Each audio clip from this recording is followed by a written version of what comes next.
You got that like a little bit of Barry White in you though. Yeah. It's like you could read a bedtime story and I'd be okay with it. I appreciate that, bro. I I'm just saying, appreciate that. It's comforting. I don't have that bass. All right, bro. So are you all set, man? Well, I always say, Jesus Christ, before I get into that. Well, I always say I never have a great intro to any of these. But anyway, ladies and gentlemen, welcome to the Ayo Chill podcast. I'm back, your boy BETO in the studio. And today we got an amazing guest. We got Shane Stanton. Hello. He is a mixing engineer. He is a really talented drummer too. And also the first guy who ever gave me an internship too. So, I mean, like, shout out to that, man. Bro, please introduce yourself to people. Hello. Tell them a little bit about yourself. I appreciate it, man. Thank you for letting me have on. Yeah, I feel like this is like first time in 2 years, like we actually get to like reconnect past. Yeah, for sure. Professionally kind of working, seeing you there. And then now it's like, we're here now. We're just bro. catching up. It's like nothing. Yeah, bro. It's crazy. it's absolutely. It's been a long time. Yeah, bro. And don't be afraid to eat the mic too, bro. I forgot to tell you that before we started and everything. Sure. Yeah, bro. Go ahead and Just adjust yell it at me. however you like, man. Adjust it however you like. But yeah, dude, it's actually insane. I've always pictured doing this podcast with just sound engineers. Sure. But then actually when I started off, I realized I was like, dude, I do not feel prepared to like sit in front of anybody who's like in my field and actually like be able to hold a conversation. So actually, believe it or not, this is a podcast. Not too much pressure. I don't want. No. It's chill now. It's chill now because before, like when I first started all of this, the show was a completely different concept. Sure. Like I think I was trying to go for like this YouTuber like news type, like I wanted to like give people stuff and I wanted to get like reaction from people. But as kind of it grew and like me and my partner like grew apart when we started this and I ended up doing things alone, it was more of a, you know, I just want to have real conversations with people. I just want to get down and get to know people. And I think that's what kind of changes a lot from like maybe if you were to do another interview, right? Sure. They would ask you a lot about what you do in your work. I mean, and we'll get into that, but like I care more about like your upbringing, what made you the person you are today and what influences your decisions moving forward. So kind of like the behind the scenes of like everything you do day to day, right? How someone arrives at something. Mm-hmm. Because I was definitely, when I first met you, dude, it was like... How long ago was that? Like, one thing I was going to comment on, like, the headspace and where I was at, that was, I think, maybe the second semester I'd taken on interns. Yeah. I think it was like, I don't know, like, the one thing I was going to say, like, taking on college interns at my age of 25, 26, figuring out that balance of, like, working with college kids and being professional and then also like working in a fucking studio, like it's a tough balance to kind of figure out that dynamic and that voice sometimes. For sure. I mean, I get it. I mean, you did a great job. You did a great job. I just man. work here, man. Dude, I'll never forget when we actually did the interview because for me, I didn't know what sound engineering was. I didn't even know what the proper name for an XLR cable was. Right.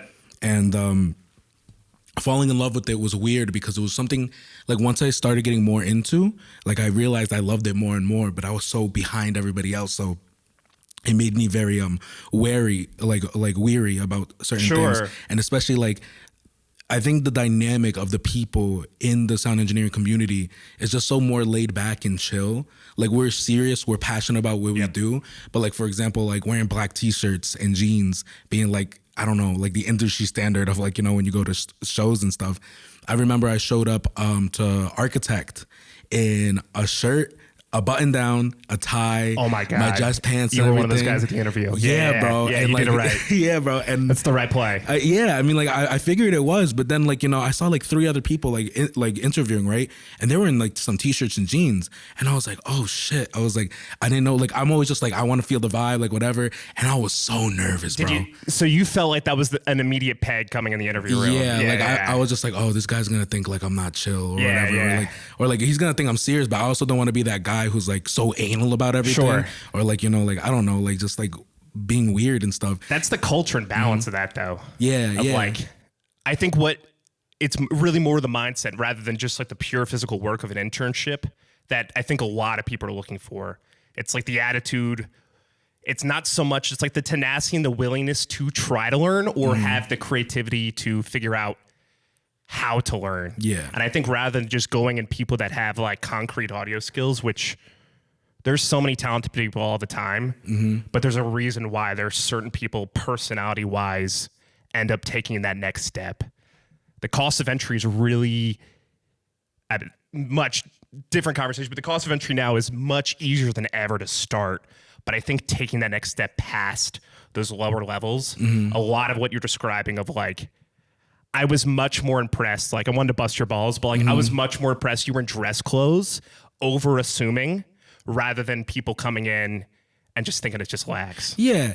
I mean, like looking in hindsight, looking back, and do you actually remember how that interview went?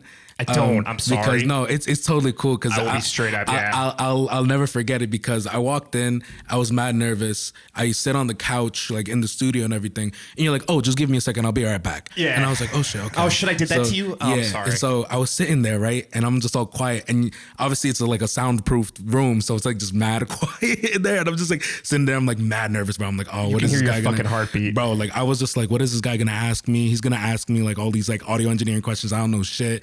And then you came in and you had like a glass of water or something, right? And I forget what you were doing, but you came mad close, and then you accidentally spilled the water on my shoes. And then I was like, oh my God. Yeah. Do you remember? The shoes. You spilled water on my shoes. And then you're like, oh, dude, I am so sorry. That was you. Yeah, bro. And then you came back with, you're like, oh, let me grab like some paper towels or something. And I was like, dude, it's okay. I'm so sorry. Like, I was apologizing, right? Because I was just so nervous, bro. But let me tell you, bro, it was like great. It was great. Because from there, I was just like, yo, something always has to happen whenever I go in an interview, like to make me feel like, all right, like I'm more relaxed. But it was so chill after that. And then actually getting started with everything, dude. Oh my God, bro. We had a good team. Yeah, bro. I mean, like, to be honest, I mean, like, I wanted to get into this like later in the podcast, but I mean, just to bring it up now, like you, Matt Philippek, and then Nathaniel, and then the rest of like the people who like are like some core people who really like even made this possible. You know what I mean? Even the podcast possible. Do you know Kyle Villarreal? Yeah. Kyle's great. He just, as soon as Nathaniel and Matt left for their full-time gig, he came in as a pinch hitter for my assistant up until, I'm leaving ARC at the end of the year. Yeah, so amazing dude. Yeah, shout out to Kyle. Yeah, Kyle's great. Funny man. as fuck. He's a personality too. Yeah, man. He's man. a great personality. These guys, like, again, it's like the concrete, tangible skills. Like, it's the moment that like after this or whatever that you and I can go out and have a drink or a beer, and we can get to problems and figuring things out a lot sooner, more as friends than rather to just like coworkers and colleagues. So do me a favor, and I appreciate that. I appreciate that for real. I think that's also what makes this whole behind the scenes of everything like more human. Yep. Because obviously when we're doing what we love, and I've seen you like, at work and when you're doing like your thing. Sure. Very just on point, worrying about every details. Being in the moment is really hard nowadays too, because you have your cell phone out, you have all these things distracting you. And it's actually very endearing. I feel like some people don't understand how passionate you could be about something, and then also kind of just you're so focused on something and you forget kind of other parts of yourself. How's a better way to put that? Here's an example, because I'll never forget this either. When I was interning for you, it was I was on the couch one day. I love these moments. This is good. I definitely. This is humbling. I remember a lot of things. Cool. You were sitting down and I think you were like mixing something, right? Yeah. And me, like, I always wore contacts or I wore glasses. I forget what I was wearing that day, but I was kind of like looking over your shoulder what you're doing, right? And like, this is start of everything. So I don't know jack shit, right? So I'm looking at what you're doing. Like I'm trying to take notes and something. And there's one point where I'm just like really just hovering over you, right? You're in the zone, bro. And I get it, bro. I totally get it, because if it was me now, I would have done the same shit. Sure. But I was like literally like hovering over you. I was probably like breathing down your neck, and you're like, yo, dude, can you just give me some space? And it wasn't like a hard, like, get the fuck out of my face. But it was just like a stern, like, dude, I'm doing my thing right now. Don't like breathe down me. And I was like, oh shit, my bad. And I'm just, at this point, I'm at the back of the corner of the couch now. I'm just like, I don't know what the fuck he's doing, but I'm gonna just write down what I see. And I'm just like, he's moving the mouse a little bit when he was on this plugin. All right, fuck, I'm gonna write that shit down. All right, we're good.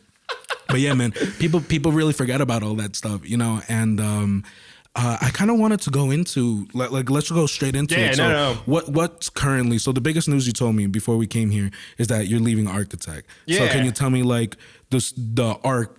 Sure. No. Like everything that's happening with that. I mean, there's like connecting to some of that I guess let me lay out a little bit of like plans. Yeah. This is actually the first time I've like, since that post last night, I've kind of opened the door of like, hey, there's a change in my life, and I've let people know. Well, let's kind of give a little backstory to. So, how long have you been at Architect now? So I've been at Architect now for 7 years. Nice. I just turned 30 in November. Oh shit! Happy birthday, bro. Thank you, man. Appreciate Happy it. birthday. Yeah. So I moved. I graduated from school from Maryland in 2014. I moved up here that summer, right after I graduated, and I've been pretty much here up until this point. And now I'm going into the Wild West of freelance world. But yeah, and then on top of that, I just moved out of my current apartment into a house with my current girlfriend. I'm starting up branding, the logo, all this stuff. Congratulations, bro! Getting It's a a house lot, is like- a big deal, man. It's Yeah, huge. no, I've been in the same apartment with my roommate. Shout out Alex, I love you. For 7 years. Like literally, he was the first person I had met. I stayed in that same apartment. We adopted a dog together. Like I still have that same dog with him, and we share him. And now I'm just at the house, but like obviously this year for a lot of people, it's been the mass exodus of change. It's been, if anything, this pandemic as a general sense has just been, the starting point for everyone. A lot of people doing different shit. Yeah, man. My story, it's just what I'm doing. But yeah, I'm currently, I announced last night that publicly, officially, that my last day at Architect will be the 19th. Yeah. Insane. That's insane. And that's coming up. That's like right around the corner. It's weird to me, I guess, culturally, it's weird to hear people like when they're like, oh, 7 years. Like, I guess now, especially with how things are changing, company loyalty, brand loyalty, just mass turnover and whatnot, like to hear 7 years, I've been told like that's a long time. Yeah, dude. Yeah. 7 years is a while, dude. It's a while. Like I'm 23 right now.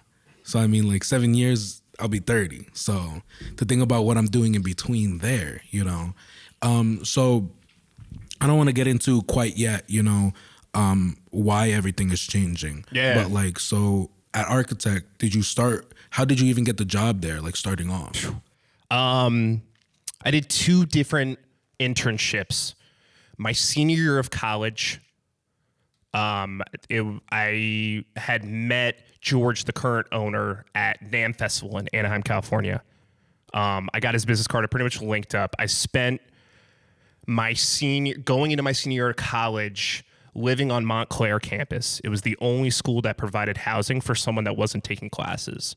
And I didn't really want to stay in just like a random apartment for just like a random studio unpaid internship. So I did 3 months at Architect, 2013.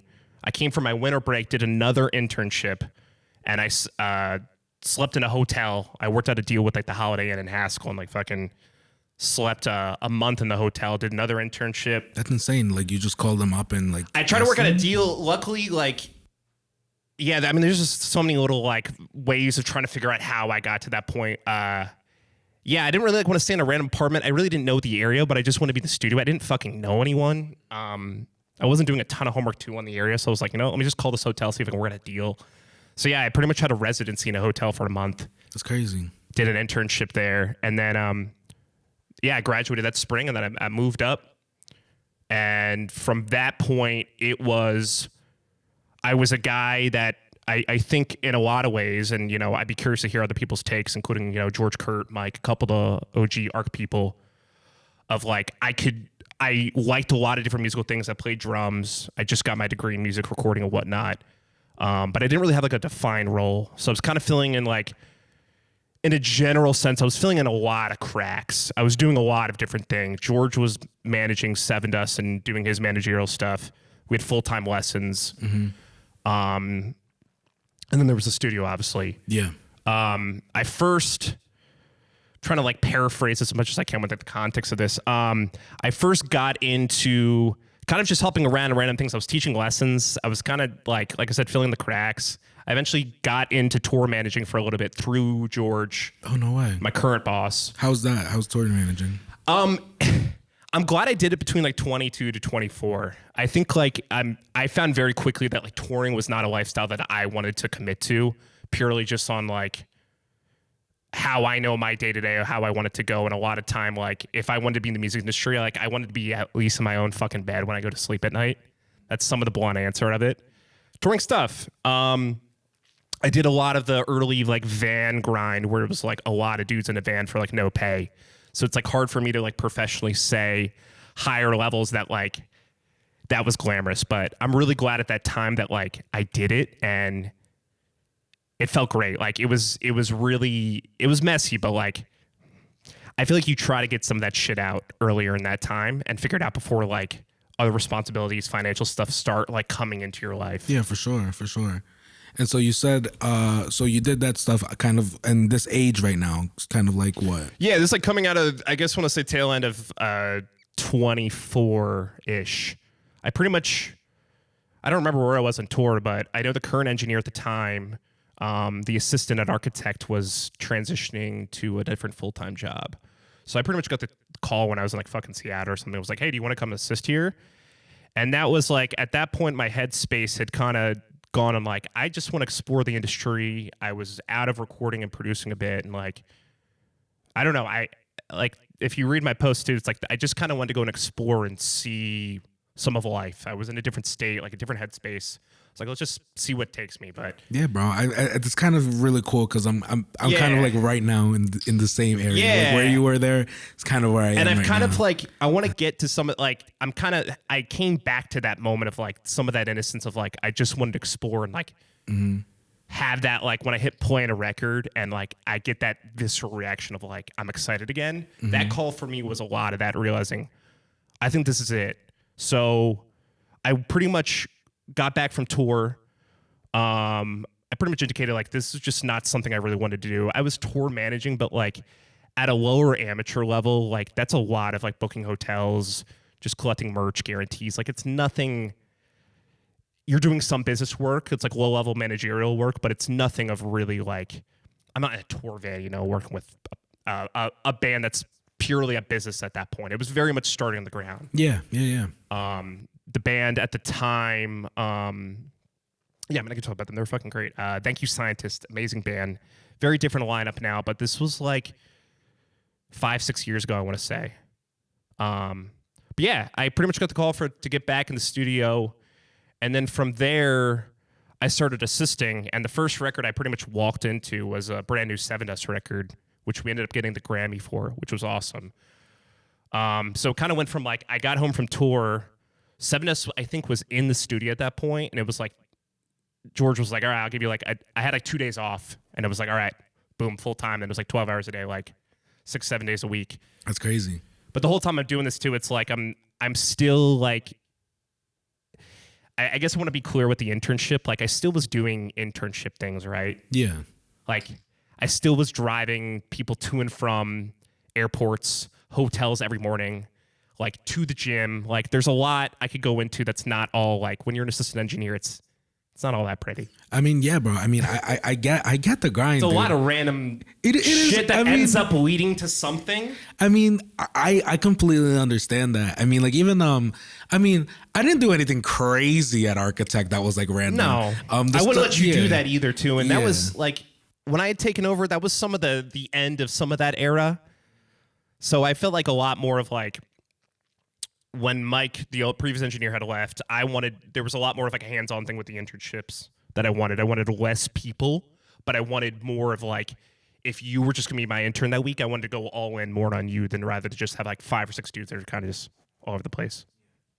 Yeah, you know, I think there's I definitely felt that way too, because anything I did for like Architect internship wise, I mean, it was either some things that I wanted to do that is kind of just my personality, and then either stuff that kind of makes sense, you know what I mean, like cleaning up the rooms. I mean, like yeah, you're gonna fucking do that. Like you're gonna clean up rooms. I mean, you're gonna it's the same, you're gonna same roll thing. wires. You prep this room up for yourself to get this ready, right? Yeah, like, exactly.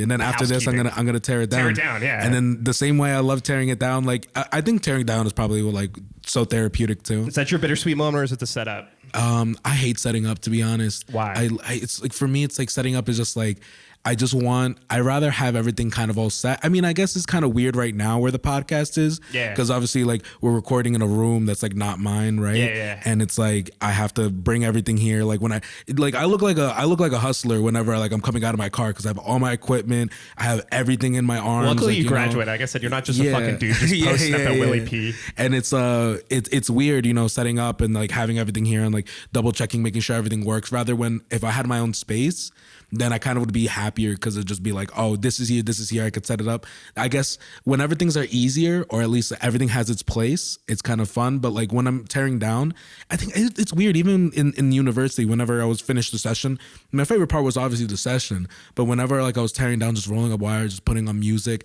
and just like, it's very therapeutic for me. There's nothing like it. Yeah, and cleaning for me, in general, cleaning. Like it's making your bed. There's something about like I'm in a log cabin now.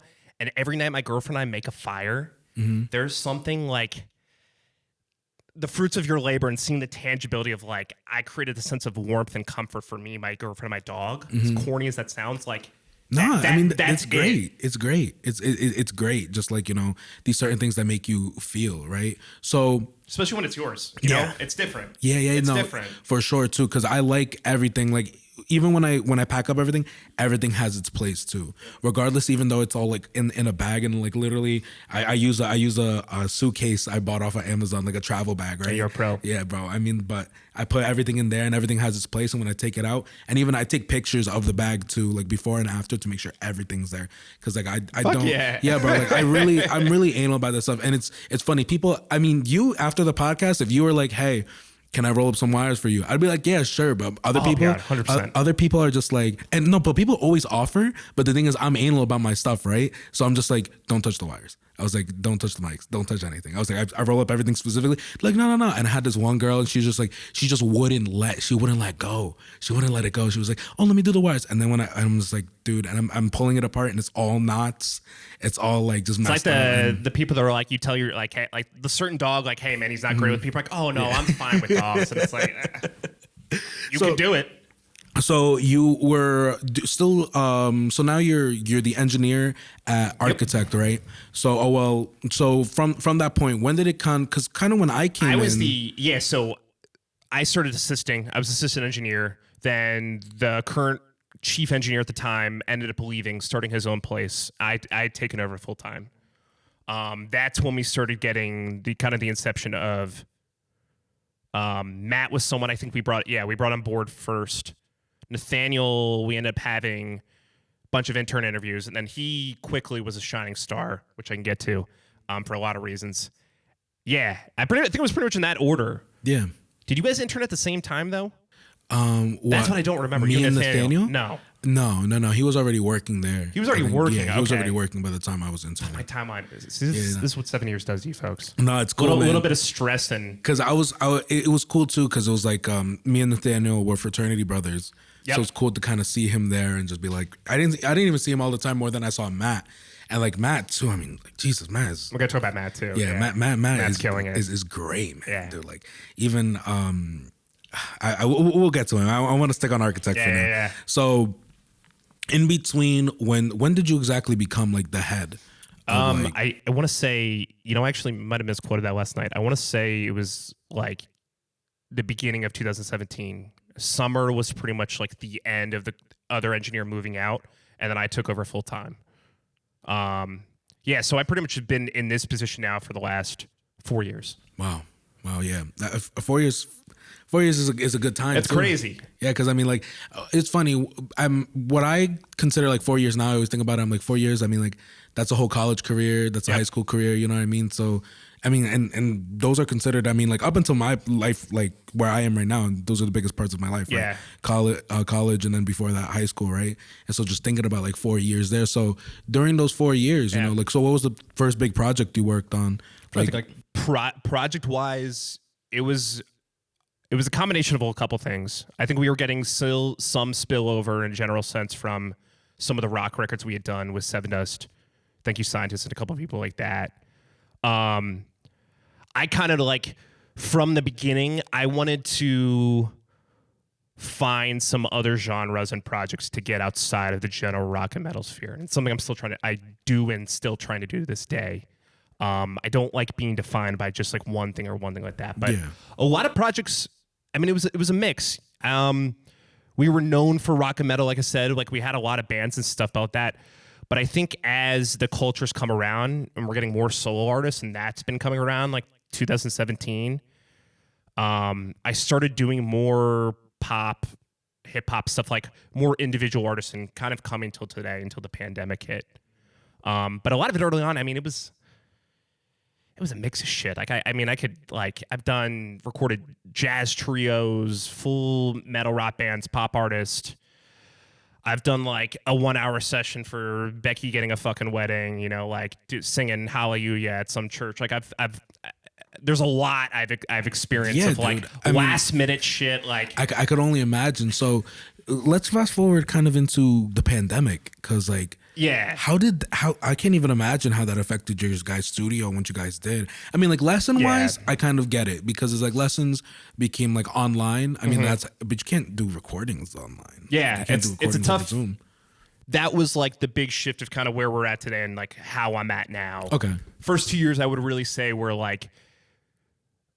I think with the guidance and stuff I had like that, a lot of it was just, you know, it's figuring out, it's trying. I think a lot of times you get a lot of clients and you're trying to, I don't know, I just want to absorb it and soak it. I didn't feel like I had put enough time and salt necessarily to have like an expertise opinion on like what I wanted to do or how much I wanted to push. Like I have a palate and a taste, but I didn't want it to be fine. Like I wanted to be open of every client coming on like, hey, maybe this could be lead into this, right? Like if I record a podcast and that started going well, then I wanted to be open to that idea. Yeah, of course. I started niching down more kind of when the pandemic hit.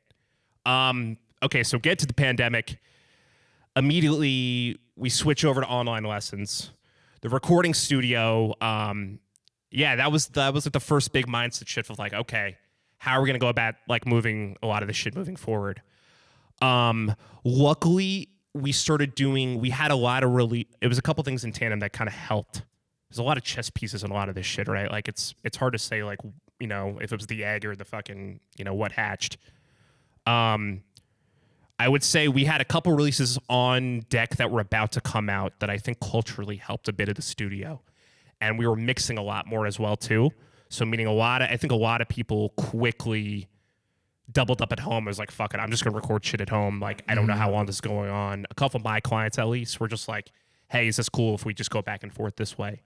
I kind of pivoted a lot more into mixing pretty quickly for that very reason. Yeah, I mean, that's the smart move, you know? Tracking was really, and it's crazy. You look at the live streams when they first came out, like a lot of them are fucking garbage. Like, it took a, you know, very bluntly, like it took a while, I think, for us to figure out like the entertainment and the mediums of what we're consuming today to get at a decent quality.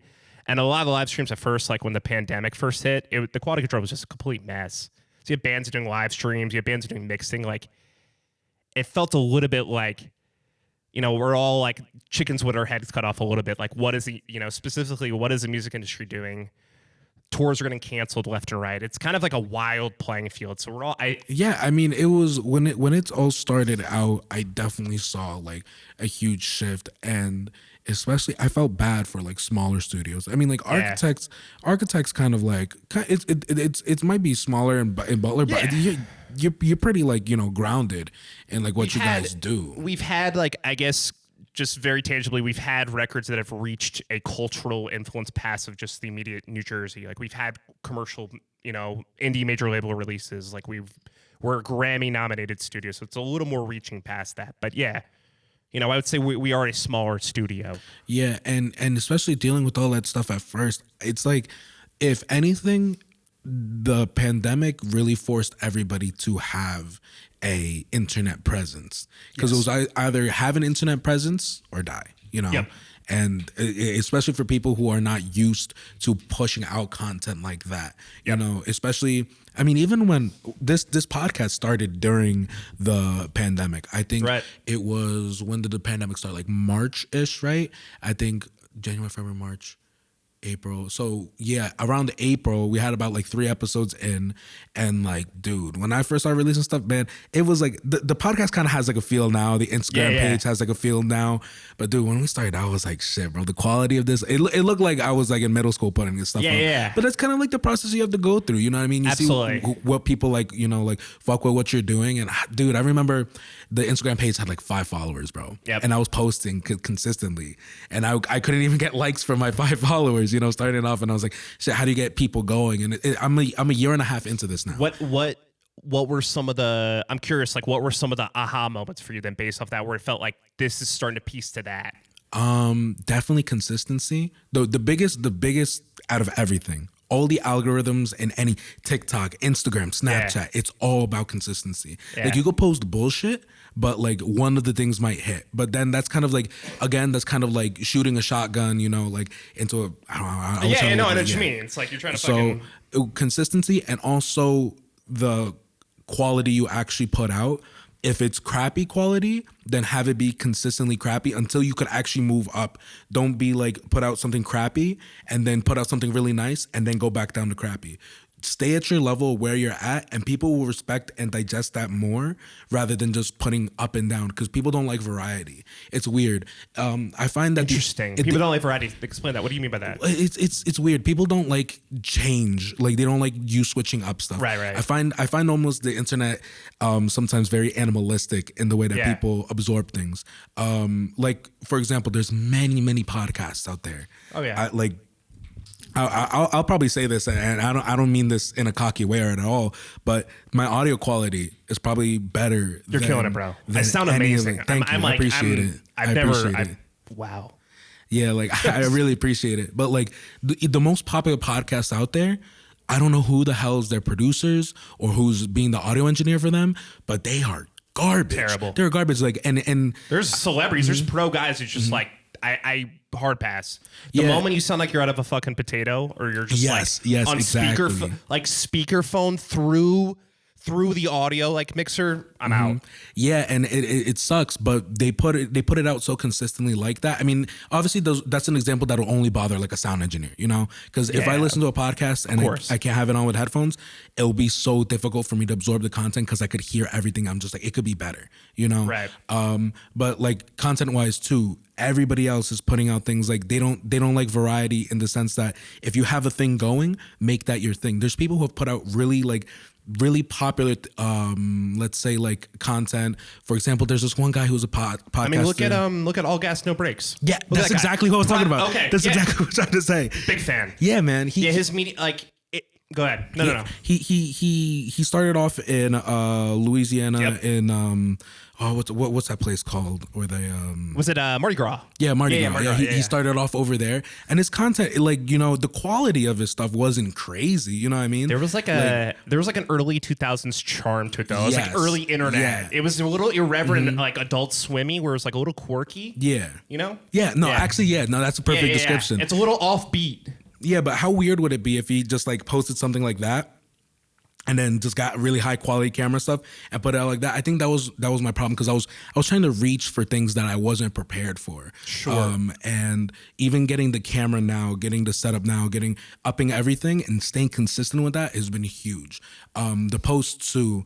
Sometimes I'd be posting up like things. Back then we used to do like we had like 4 different segments. It was sports, news, I think it was like music, and then I think there was one more, I forgot what it was. Oh, it was community, right? Community. And then so what was community then? What does that mean? Community was like, I'm even now today, it's still kind of a big part of the podcast. It's just not its own segment, but community is more of reaching out to Jersey. I'm a big Jersey boy, and I think there's not enough love in Jersey at all. I don't think there's enough people who represent the state. I don't think there's enough people who are proud of the state, who like, I'm not saying like, you know, shout it from the rooftops, hey, I'm from Jersey. Can you bring back Jersey at the end? Because as someone not from Jersey, I'd love to discuss more. That's great. Yeah, dude. I mean, and I've talked about it with multiple artists. A lot of artists from Jersey, they leave Jersey because, like, you know, there's it's just a different culture here.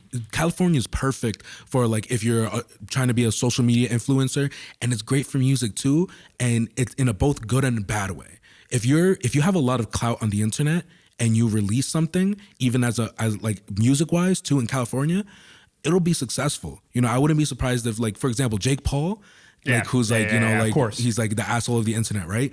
I respect the shit out of his business model, and anything he puts out, it's just like, it's successful because of his business model, where it's just like, all attention is good attention. He's released music before, and it's like, the music quality, if you put it in front of us, we'll sit in front of that and our ears will bleed, because we'll just be like, he put no love into this. He hired someone who's good at producing, and then like it's at such a high quality that, or like the content, not even the content, but like the actual, like the audio, it's mixed well, it's garbage. But why does it have 20 million hits on YouTube when it literally could probably almost go platinum? Like some of these things, look at the rock rap last week. I mean, it's like he sounds like a science teacher, like trying to be cool for the kids. He like takes the topic that you're about to learn the next day, and he's like, I'm going to teach you about this. Like, but there's an audience for it, right? Yeah, yeah. And like, even if I don't get it, I can understand it. Yeah, and Jersey's is not like that. I feel like Jersey's very real. If somebody doesn't like you in Jersey, they'll tell you, or even they just won't rock with you. You know what I mean? So far with the podcast, I found that the best thing I've done to grow it is just the variety of people who I have come in, because it kind of gives, like again, when you're listening to this, I'm not here just talking about, like, obviously you're a sound engineer. We've talked about sound engineering topics, but I want to know, like, okay, where were you 23, 24? That shit's boring. Yeah, what's going through your mind, like, and what makes you real. And I think more people appreciate that on the East Coast rather than the West Coast, because on the West Coast, you could be whatever you want as long as you post on social media. That's the number one thing. Over here, I mean, like, not everybody's crazy about social media. Not everybody's like always digging into their phone and being clout like that. There's nobody walking around here like that. Not even in New York. You know what I mean? Do you find you get more direct feedback then? Like, are you saying? Oh, for sure. So like, instead of people just ignoring it, like, you hear like, hey, I don't like, people tell you what they like or don't like about it. Yeah, and it's actually very endearing, and I feel like the interactions with people, like, I don't even feel like I have really fans on the podcast. I feel like almost everybody's kind of just like almost a close friend, and I think it's really weird because now, like, next year, one of the goals that we do, well, actually, some exciting news that I'll be announcing. Go for it. We are actually today I just filed the paperwork, so now the AO Chill is officially AO Chill Studios. We're an official LLC now in New Jersey. So that's cool. That's super cool. That's beautiful. Yeah, dude. And then next year, like, we're setting up goals. We're coming out with a brand new logo. We're revamping the whole podcast. Hopefully next year we'll be looking into like some real estate opportunities, because I've been really into that as well. I've been saving up all college, like looking for something to just go for. And I think if there's any time to risk anything now, it's like I'm at the age where it's time to risk it. You know what I mean? Fuck yeah, bro. Like, I'm just, like, in the future, like, I'm gonna have responsibilities. Maybe I'll find a girl. Or my insurance, I'm only on my dad's insurance till I'm 26. You know what I mean? So I'm definitely gonna want something that, if I can't pay my own insurance, then I'm gonna need someone at least to help me, because health is very important to me too. So I'm kind of going for all of that right now. Next year's goal is I want to get at least 2,000 followers on the podcast. My reach is crazy, but it's getting people to interact. I feel like, especially getting people to interact over here, they don't want to interact with you unless, like, you're real, or you even care about, like, what they're saying, or they say something that you want to. It's like the next chess move for them. Yeah. It's a clout move. It's like, oh, until you get to this, then maybe I'll go on your podcast or this will happen. And I think it's cool, like the spider webs that kind of come out of, like, where everybody's connected to, because also I don't think a lot of people or at least the people around me really understand the point of a podcast either.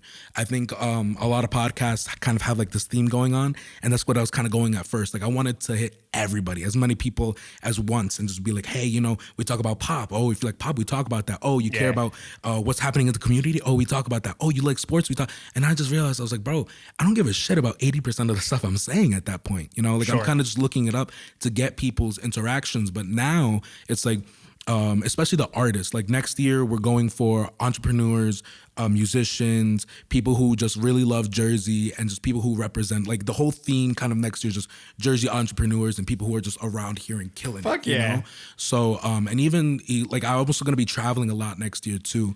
I'm planning to hit up Miami, Orlando, California, San Diego, Oxnard in California, so kind of like the South. Then I'm going to hit up San Diego. I'm trying to hit up Texas. We're hitting up Michigan, specifically Detroit. We're going to be hitting up Boston Austin as well. And hopefully sometime within next year, I'm going to be able to go to Mexico and Puerto Rico.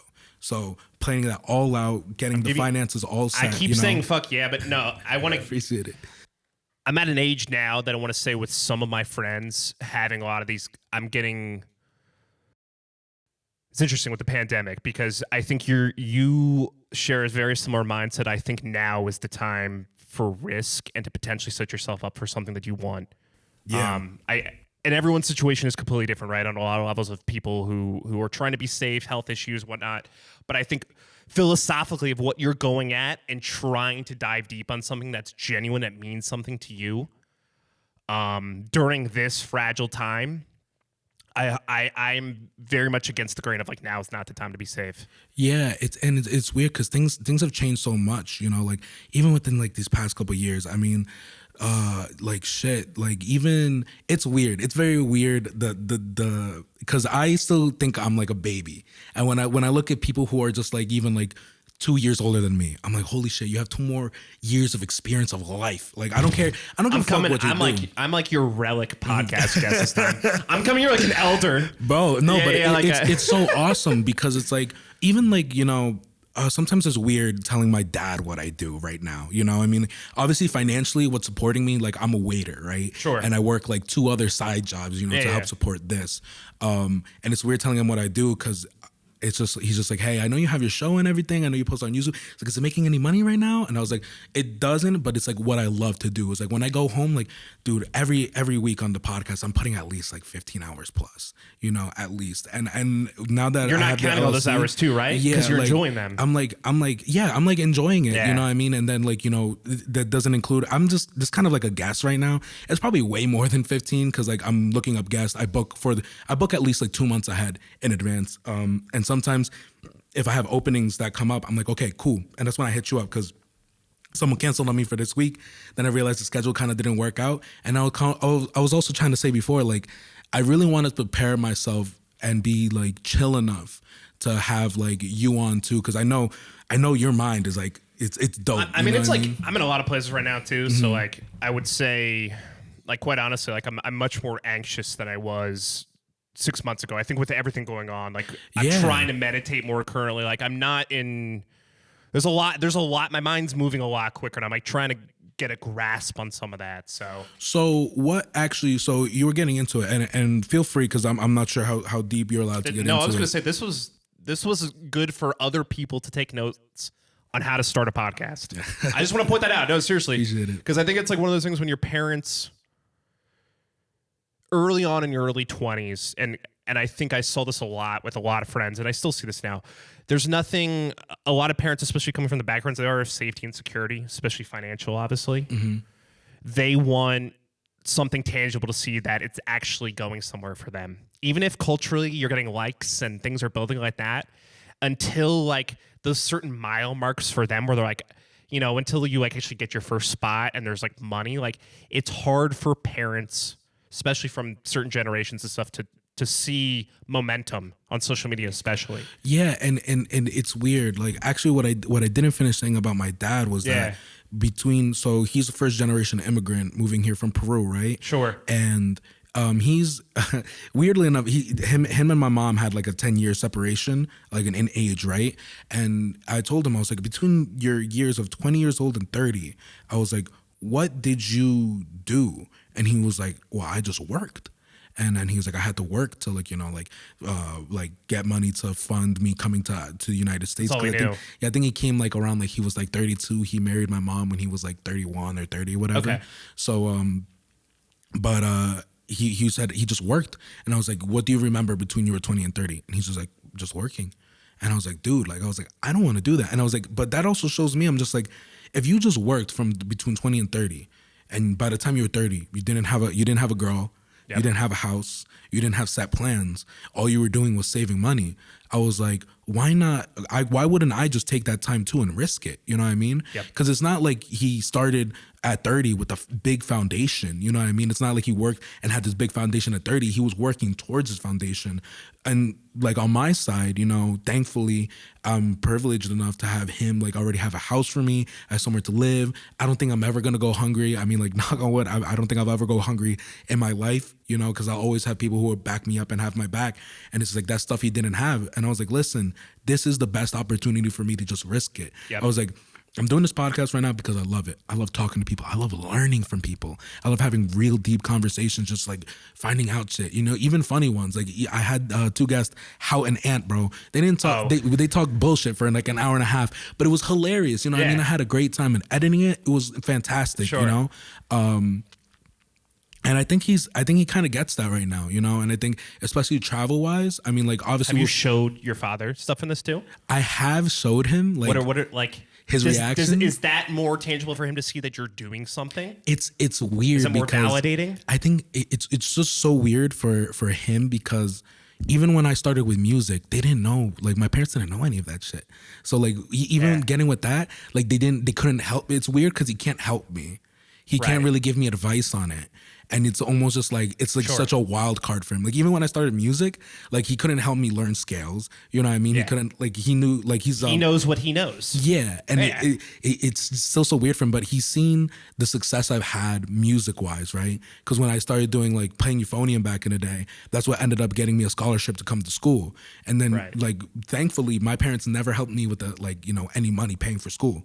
Like I always worked enough to be able, because of the scholarship they gave me and everything. Respect. So they were just like, okay, that's really cool. We saw all the success with that. And then, you know, then sound engineering, I started off school actually being a music teacher because I really wanted to. You were ed? Yeah, I was ed. Oh, shit. Okay. I was ed. Yeah, I was ed my freshman year. And then when I saw sound engineering, again, I didn't even know what sound engineering really was. I could just tell. Like there was just a feeling inside of me. And I'll never forget the director, Dave Kersner. I go into his office. Yeah, bro. Yeah, I he's love a legend. that man. I've like met him once, but like, dude, he's great, and he's changed my life too. I've met all of you, and I will say thank you for that. You, Matt, Nathaniel, Kyle. Thank you, Dave. Yeah, Dave is no bullshit. So incredible. Yeah. And I'll never forget. I walked into his office and I told him like what I liked, and he was like, "Are you sure you don't want to be a pop major?" And I was like, "No, I know what that is. No, that's not me." I was like, "I definitely want to do this." And he was telling me, he's like, the dropout rate's kind of crazy for the sound engineering program. I've been told. And you know, I talked to my parents, and I was like, "Listen, I know I have this scholarship for education, but like they're not gonna take it away from me if I switch to sound engineering."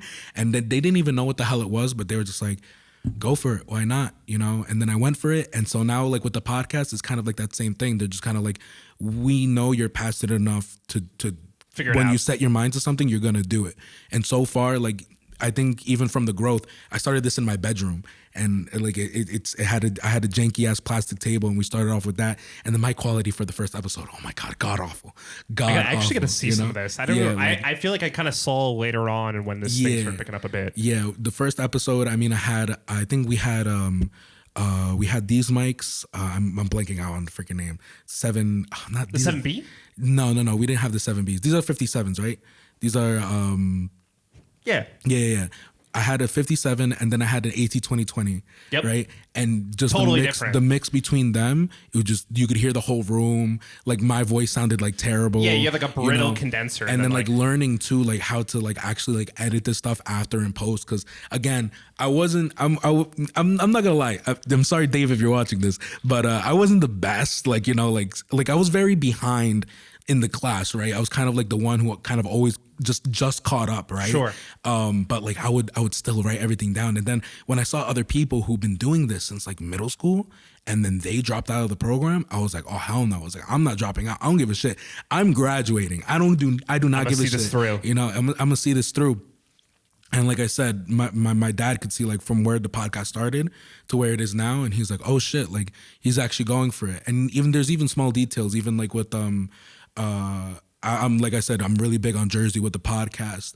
On all the YouTube videos, the starting camera shot that opens up with the title, the animated title, that's actually Patterson. So that's like, I was up on Garrett Mountain and I went there like 6 o'clock in the morning, whatever, waited for the sun to get into perfect position so it could be in the top right part of the video. So it just pans all the way from Patterson and then you see like the highway and you see some moving cars. I did that, you know, like, and I want to end up, actually for next season, I want to end up renting a photographer or like, and renting out his drone and have me like walking through Patterson and stuff, kind of just like repping like the hometown, like where you know, I was born. Do you write this stuff down? How do you? Yeah. Oh my God. That's what I was gonna. Oh my God. I want to like. I'm trying to go a little more to your yeah, dude. How are you? You're keeping track of this stuff, clearly, because you're planning this stuff well far ahead than. You're not just I can tell you have concrete things you're doing. Yeah, I actually you're not just spitballing ideas. I have a sketch pad, and then actually one of the first things I want to do when I get the LLC is buy an iPad so I could actually have all my sketches like electronically. But it all kind of started off with like looking at other people and what other people are doing, and also my interests are just so spread out right now. Yeah. I actually want to go to school. I don't know if I'm gonna fully commit to it. But we're coming out with merch next year, and I want merch to not. I don't want merch just to wear it, just to support the podcast. Sure. I want them to look good in it. You know what I mean? I want it to be quality fabric, and I want to learn all that stuff. So I was thinking about taking a year at FIT, you know, the Fashion Institute of New York. Holy shit! Just kind of like just kind of learn how to design. Is this your first time talking about this publicly too? Yeah. I mean, I tell all my friends and stuff, but I mean, like, wow. I don't come out with it too much because, like I said, like I'm very big on manifesting as well, and like this whole podcast too, like is a big manifestation as well. Like I remember having that plastic table in my room, having terrible audio quality. I'm like, I know this is gonna be bigger. I was like, I know if I just slowly invest into all this equipment, like it'll make more sense. And I was like, but the equipment comes with the upping of the passion. You know what I mean? I'll never like. For example, we're talking on 57s, right? Yeah. And people talk on 7Bs, bro, and the audio is still crappy. But I just don't think the passion's there behind it. You know, no. Over here it's like I would have never. Honestly, I wasn't even thinking. Like I wouldn't have guessed. Like just talking on the microphone. Like I don't know. This sounds fine. Yeah, I mean, like, and I don't know. It's okay. You know, I mean, like I do. Actually, one of the things. I hate the one thing I want to say. Like I hate. Like, I'm not trying to like just like poo poo. I hate going in knowing that like, oh, he's a sound engineer, he's a producer. I'm like, I like when I watch a movie or I put a record on home, man, like even with Dana or like fucking spin a vine or whatever, I try my fucking hardest to bring back that first time as a kid. Oh yeah. And have the beginner's mind of like, I don't want to think about like the lighting's fucked up in that scene or like like vocals are too hot. Like, yeah, it's actually. We could kind of. I'm gonna finish up that thought, but I actually kind of want to. I want to come to that. All of the equipment here that I got so far is just like. I think so far I've invested maybe like in everything and all the equipment here is maybe like roughly like $3,000, roughly, right? But like when we started out, I remember throwing up the first budget and that's kind of like where the seriousness came from. I had Google Forms out, you know, when I was working with my partner, I was giving him like sheets. I was like, we need to do this, we need to contact, trying to be as professional as possible. As the passion went up, equipment came with it. You know what I mean? It's kind of like what I'm giving myself. So next year, you know, when we're revamping the podcast, new lights. I love the lights. They're great. I have to do so much post-production after to kind of make it look better. Interesting. So like I said, but I mean, these lights are way better than like, you know, I would leave the light on. Yeah, no, I mean, it's not like, but I mean, it's the idea that like you put, like, I think a lot of people too, once the number, like a real reality for a lot of people, early 20s and like starting some of these creative entrepreneurial aspects is like, there's a big moment when you see the number in front of you and like that first step of like, are you going to spend the money on doing this? Yeah. That is a big first step. Yeah. And trust me, it was, it's humbling. It was rough at first, man. Cause it was like, you're working 3 jobs currently? Yeah. I'm working 3. It's weird. So I have, I'm a server. Wow. And then this is the second one's kind of a funny one. I'm a social media intern. So I run this guy's social media account and he's actually a priest. Okay. And actually experimenting with him and shouts out to Father Lou. He's actually great. He's a great guy. He's all about evangelism and expanding his ministry. It's a nonprofit. He's such a great guy. I've actually helped run his TikTok. And when I talk to him about consistency, his problem is his quality isn't crazy, right? Okay. His quality is not up there. Sure. And actually tomorrow I'm going to his church to help him out because one of the things that pissed me off about the quality of his stuff is that his mic always clips. And I'm like, dude, let's figure that out. I'm like, I'm a sound engineer. I'm helping you run this shit. I was like, I can't let that slide, dude. So literally I'm going to New York City tomorrow to his church. And Tomorrow? Tomorrow morning I'm heading up to New York City, waking up early, finding parking, helping him out with that. Fuck yeah. And like I told you, one of the biggest things though, he is so consistent. And he is so consistent to the point that he's been consistent for so long that it actually brings me pain that nothing has really hit for him, or he doesn't get the interactions. And it got to a point maybe like 3-4 months ago where I was kind of like, I don't know what to do. I was like, we started using more hashtags. We started reaching out to more people. Like, we fixed your website. We did this. And like, we were just not growing at all. Like, it was like after a month, like we only got like 1-2 subscribers. And even with that, you know, like the podcast, I mean, it's been a year and a half. And I think right now we're like 170 something followers on Instagram. On YouTube, we're at like maybe 20 something, you know, but like you could see the trend line going up, Sure. right? For him, it was just like flatlining. And I was just like, dude, you keep posting up stuff. I was like, I don't know what to do. Like, we need to find your niche. We need to find like where these people are. And it's weird because posting up stuff about God and Jesus and religion is hard. It's hard. But funny enough, when he told me, he's like, oh, I made a TikTok. And I'll never forget it. He made the cutest video, like, I think it was like his second video or whatever. And he's like, hey guys, this is Father Lou. He's like, my nephew just told me how to work the TikTok. And he's like, God bless all of you and have a great TikTok day. too? Yeah, he said something like that, bro. Incredible. Like, the cutest thing ever, 10 out of right? 10. And I told him, I was like, dude, that video, that one video you posted up, I watched it myself like 20 times in a row. I was like, because I can't stop watching it. I was like, this is what people would go for. And I was like, oh my God, if he's that consistent on TikTok, one of his things are gonna blow up. It has to blow up. It has to. This is where I'm kind of embarrassed at the fact I wonder. I know what I was gonna say. One suggestion. At some point, I want to be able to pull stuff up. Yeah. For licensing. No, for like, I'd love to see that now. Yeah, dude. We actually had our first big viral hit. 7 million views. 7 million You gotta send me views, this shit. bro. It had nothing to do with, because he posts also random stuff. I'm like, whenever you're feeling like it, just post a TikTok, put up a couple hashtags, FYP for you page, and I was like, see where it goes. Literally, I didn't know that it went viral until a month after. Because our schedules was off, we weren't able to Zoom or whatever.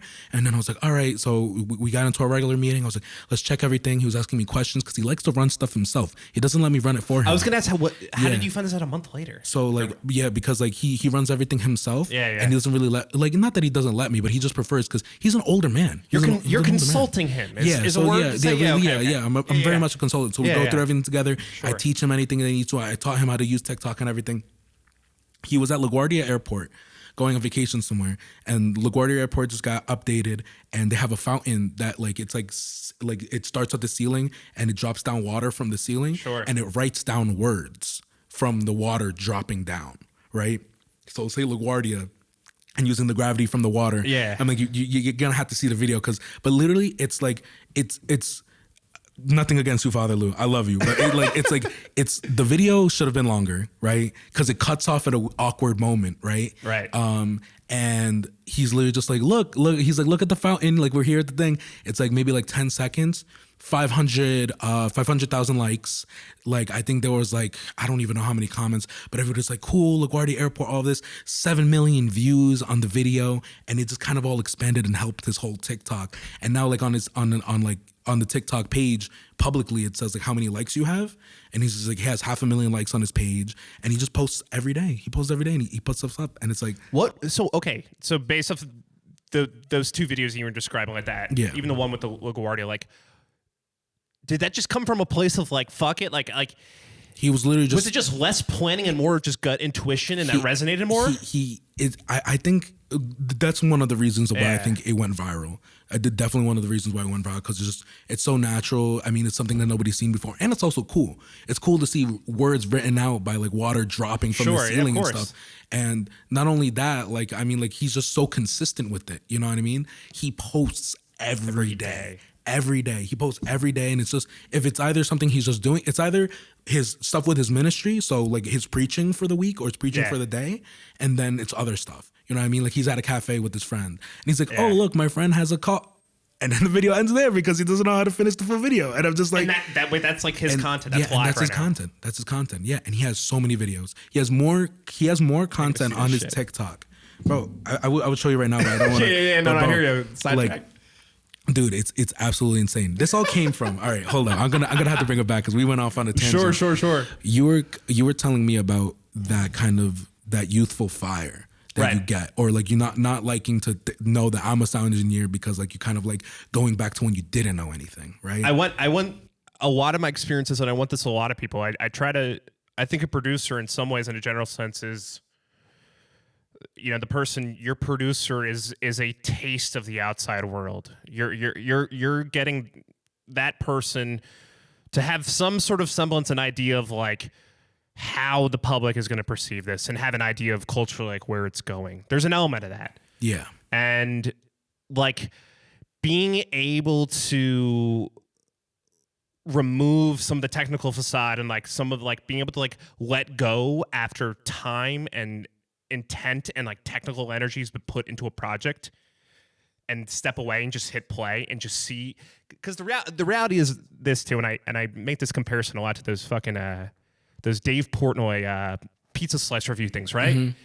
He doesn't give a fuck about the story or the context of how you got there.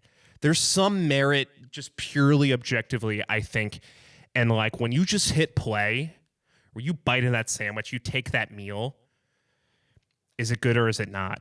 Yeah. Like that's not life is not that simple, but there's an element of that. It's like sometimes you don't want to read the precipice of like what, you know, you don't want to read. Sometimes you just want to see the show and I don't want to hear the synopsis for it. When a friend tells me to watch a film and just hit play, I'm not watching the trailer. I want if it's going to scare me, let it's like whatever visceral emotion, I need to go into the experience feeling that. Yeah. Yeah, and it's funny that you say that. I think that's one of the biggest, weirdly enough, when I first became a sound engineer, when I first was kind of understanding it, I didn't know how to correctly explain that feeling of what you just described to my professors without sounding like I'm just somebody who didn't know what they're talking about. Well, you're excited and you're passionate. Yeah, like I think one of the biggest things I kept asking, I remember being in Dave's class, sitting down there, I was like, how do you get the voices to sound like they're human? And then he was like, what do you mean? And then I was like, how do I listen to a song and I feel like that person's just like right there and not like, because, you know, getting a little bit technical, when you first get on the mic, you know what I mean? Like you don't sound like when it's like all fully mixed and mastered, right? So I was kind of like, where does that feeling come from? I was like, because when I record at home, my vocals don't sound like that. And I was like, how do I put vocals together? And it's like, regardless of how you do it, because there's so many different ways to get into it, like mixing and then like, you know, finally getting it mastered or whatever. It's like at the end of the day, you want that end product no matter how you get there, right? People care way more about the outcome than people realize with that stuff. Yeah, and what the biggest thing I realized too is like there's so many different ways getting there. And I think one of the biggest things I learned going through the sound engineering school is that just like there's so many different methods and you don't necessarily need everything that's the best out there to get like, you know, that feeling. I mean, if you think about it, what did they have with some of the oldest songs that are out there? They didn't have professional recording studios. It doesn't fucking matter. You know, exactly. It's like, it's the same thing with like finding, you know, certain like if you were to put me, Matt, and Nathaniel on paper and like a resume of us, we might not in a line objectively work all together, but there's just like a chemistry and a thing that like it works and it comes together. When you find your producer, you find your musical soulmate or someone that can like be that extra voice. Billy and Phineas, right? Mm-hmm. Prime example. Like when you can find that extension of you, you're not as concerned about the means or like that. It's a lot more of the end goal and like just the visceral of like, we're talking about art in this case, but it's food. It doesn't fucking matter. Like this is all art to me, stand up, whatever. Like you just want to be able to have someone to help you guide you and get what you need to say. And some of this stuff, a lot of it doesn't really matter. Yeah. No, yeah, and I totally agree. And it's just weird also kind of just it's hard once you get so technical into everything to actually just appreciate something from like, the regular standpoint. You go back, I think. I think like look at interviews with like Roger Deakins. He's a cinematographer, complete legend. I don't even know how many fucking Oscars he's won at this point. When you hear him talk about his shots, they are like, I'm sure on set and on scenes, stuff like that, there's way more technicalities than I could even fucking comprehend. But like, it's so much more conceptual and philosophical. He's at such that mind. It's like he wants you to be able to view a film that's in a way that gives you that you're enveloped, your emotions are encapsulated in what the movie is. And he's not like, oh, we use this lens with this Alexa. Like, no, you're not thinking about that stuff, man. You're just not. You're enjoying. Again, you hit play. Does it do something to you? And something a lot with getting into like advice with some younger artists is like a lot of people higher up. It kind of, unfortunately, like when you're sending stuff to A&R labels or whatever, trying to make your stink at anything, like a lot of those opinions and a lot of those people at that first barrier of entry, like very simple. Like you can write a whole life story of like what this album and this EP means, but it's like, the moment they hit play, you got to give them a reason for them to email back. Yeah. It's the harsh reality of it. Mm-hmm. No, yeah, it definitely is. And I like how you brought up even like the filmmaking too, because I'm actually getting really into photography right now too. Beautiful. And I love photography, man. It's been a hobby of mine since like I just did a wedding shoot. Yeah. I did the proposal shoot. And, adorable. It was really fun to do, man, because it was like a surprise and everything. It's one of my best friends too. Cool, man. And actually Nathaniel knows him too. He was actually a brother from our fraternity as well. Awesome. It was just really cool because I've been working really hard at trying to become a better photographer, and I actually just invested into my like first good lens. I mean, like I thought this lens was great. This lens is great for videos and stuff. Yeah. But then like I said, I got into the kind of a little bit of the technicalities, but like now just practicing and kind of learning by myself, I find is so much more. It has its pros and its cons. The biggest pros is that a lot of my shots come out more natural because I'm just thinking like I think on the spot. I'm like, okay, what would I You're doing a lot of street photography, right? I do a lot of some street photography. Yeah. I do like this proposal thing was the first time I did something like that. Yeah. I've been doing a little bit of portraits. I do a lot of baby photography because I have a new niece. Amazing. So I practice on her a lot, and like it's really cool to come. That's out actually with great. that. I didn't think about that. That's a great idea to practice. And then, but like I said, it's cool. The pros is a lot of more natural stuff because I just think about what would I want to see, what would people want to see. So it's really cool because it's almost like if I could have that approach into engineering, oh my God, I would kill for that because I think too technical a lot of the times when I'm mixing. It's hard to get things down back to the basics. But with photography, the basics is all I know. So like it lets me get some really raw pictures and some raw emotions that I probably wouldn't have thought of too much. Like I don't necessarily think knowledge is hindering, right? It probably helps, and I think once I get to that level where I'm ready to receive that information, that's great. But it kind of sucks when you kind of don't have your basics down and you receive a lot of that information. And I think that was kind of my problem too, even with engineering. I didn't know any basics in the engineering, and all of a sudden they're talking to me. Like we went through some of the basics in engineering of like in the studio over there, but like I said, in my class I was kind of like a really behind on stuff. Yeah. So a lot of people knew these basics and they would continue, and then I'd be like, oh shit, I need to relearn this and kind of catch up. I didn't. You feel like you were going back home and like trying to like figure. So, you hear something, you're like, oh fuck, I gotta learn what that is. Yeah. And with photography too, like the biggest cons of what I do is that you get a lot more mistakes, but then again, that's not necessarily a con. You know what I mean? You learn from that. For example, during that shoot, one of the guys that I was with, so it was 4 of us. It was the couple. It was one of my other best friends too. His name's Marcin. I was just like, oh, let me take some practice shots with you first. Let's find out the aperture. Let's find out the focal length before I start doing these shots, because like it's a surprise, right? So I literally had to run to them. Yeah, there's no like you're not like getting a couple out there, and you only have like a 5 to 10 second window of getting those first like real shots, right? So it's like there's a lot of pressure there. So I was like, dude, we'll show up there like half an hour earlier. I'll practice on you, and I was taking some portrait shots of him, and dude, some of them came out gorgeous, and I was like, these are some of the best shots I ever took. Then I looked at some of the takes, and I was like, dude, a part of your forehead is cut off here, And I was like, fuck. I was like, if it wasn't cut off here, it would have made this perfect. Oh, but the lighting on the side of your head, I can't fix that in post. And it was like, damn. It was like, so now, like when I go back into taking portraits, I'm like, I'm thinking about that consciously now. You know what I mean? Rather than before, like, I feel like if I had all that information, I'd probably like be too nervous. I'd probably be like, oh my God, is it in the right position? Is it not? Rather than just taking it, finding out, making the mistake, and then that's gonna stick with me forever now. I'm never gonna forget that.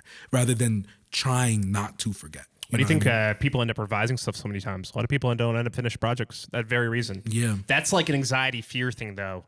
No, but it's like you're working past some of that. Yeah. Committing to an idea, being able to like see something as like a snapshot in time, no pun intended, and then just moving on to the next thing. Yeah. And starting something new and doing that every fucking day. And just to give you, it's funny going into the photography world too. I took 1,200 and I think like 42 pictures, right? Yeah. Out of those 1,242 pictures that I took, I only liked about 44 of them. Yeah, that sounds about right. Sounds about right? And then it was just like, and it was funny because I was explaining this to my dad too, and like he was just like, how many pictures did he? I was like about 1,200, you know. And he's like, and how many come out good? And I was like, it's not that it just come out good, but it's perfect. Like there's just one picture that I took from the shoot. The girl has her hand in front of her, and you can see her. She's looking at a ring. She's taking a picture of it with her phone. Yeah. Very like this generation type of picture. And then on the back of her hat, it says Jersey Girl, right? I took maybe like 20 shots of that, and all of the shots, part of the J was missing. So it said Jersey Girl. Or like it was just weird, and the lighting wasn't right. Only one of the shots. No, you're good, dude. Only one of the shots actually said Jersey Girl. And I was like, cool. I was like, that's the shot. That's like the one. That was the one. You know what I mean? So yeah, I got nervous for you for a second. I was like, yeah. you get home and you're like, there's no J in any of the photos. Yeah, oh, bro. fuck. It used to when I started off, it was very much like that, you know? Yeah. And I think the same thing, like, you know, with my mixes. And I'm very sure you probably feel the same way with some of your early mixes. All the time. I feel that way. To where you are now. I felt that way yesterday. So... No, I mean, this is all coming together for a lot of those things. So what are your plans now? Like, you know, now you're leaving architect. You tell me you're freelancing. I mean, I know there's probably a lot going through. I guess without going into detail, I'm going entirely freelance moving forward. So I'm not working for a company or indebted to anyone or any sort of position like that. The one thing I wanted to say, I think I might have given this in my notes I gave you, was like, I'm trying to be, this is like my first time like actually talking. Even I have to like update some of my fucking friends at home. It's weird. I have these friends at Maryland I haven't talked to in a minute. I'm like, hey, this is happening. But maybe this will be a good chance to like kind of broach this subject a bit. So I moved into a house, and in the backyard there is about say 2-car garage space, square footage wise, that I've basically pretty much turned into a studio. It was pretty much fully furnished. It was a guest home, but the bathroom was completely like gutted and just drywall. So I put a door in, turned that into a booth, and then I got a mix suite and a control room, and that's pretty much where we're starting at. The branding, like I'm working with a graphic designer right now. I'm gonna hold off on the name, I think, for this. Yeah, it's no problem. I'm like even thinking out loud of like how much I'm like in a public moment, how much I'm going to share about this. Dude, you're super Gucci. Like whatever you're out with, I think it's very exciting starting off first. I mean, even for me, like it's not. I mean, this logo and everything. When I started off here, like I didn't know how far I was going to go, right? Right. And now it's like, well, shit. I just opened up. You've solidified. I've solidified it. The now, genie is it's moving. Yeah, you're in it. So like even this, I had the photographer I actually had him on here before. His name's Pat Damiano. Cool. He's one of the photographers that I had here. He made this, and he's not like crazy at graphic design, but I was like, dude, I'll pay you, like just make something for me. And then it kind of stuck, and then also coming up with it's funny, the official name for the LLC is not just AO Chill. What is it? It's AO Chill Studios, actually. Funny enough. Sounds, yeah. AO I think when you're like writing a check, like that's gonna look a little cleaner. It's gonna look a little bit better. It's a little more of a flex. And it was funny because there's so much paperwork too. Do you think you're gonna? Oh, I'm like in the process of getting my LLC right now. So. Oh, bro, it's like just getting into it. Like fuck, so many YouTube videos that I had to look up and like check how everything's going, and also like there's a thing called I forget what it's called, but it's like your identification number of like what your business is about. Right. So it was kind of a weird one. Yeah. It's kind of hard for you and I. For this, I was like, all right, is my business the podcast or is my business recording and the podcast is one of the products of what I do? Interesting. You know? Yeah. And it's like, I also want merch and the clothing line to be a big thing too. Right. Cause what's cool about the podcast is that I get to network with so many people. At some point next year, I actually... Oh my God. I actually have some interesting people coming on next year. Fuck yeah. That's lined up because January, we're taking off the whole month of January to kind of revamp everything. And so I have a stripper who owns a business. Fuck yeah. Who's coming on in February. Love it.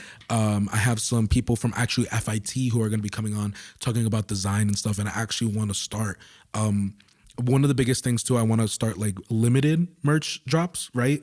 So things that are designed specifically to look good, that represent the brand, that represent AO Chill, with everything, and then kind of like make something that's dope. You know what I mean? Just like, and that's not really good description, but just make something that's memorable, make something that's unique. I think you have something like when I hear like AO Chill like that, and like so many podcasts out like that sounds like.